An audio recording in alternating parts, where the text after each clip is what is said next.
পেটের ক্ষুধায় সর্বদা এভাবেই কান্না করতে থাকেন এই বৃদ্ধ অন্ধ মা।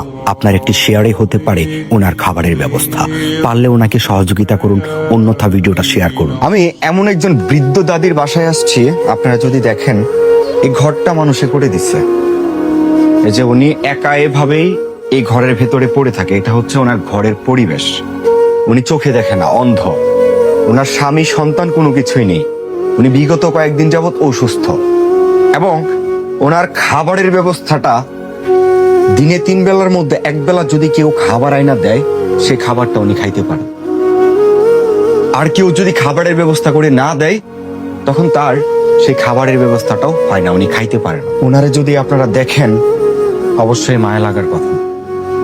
একজন বৃদ্ধ মানুষ শেষ বয়সে এসে এই একটা পরিবেশে পড়ে আছে।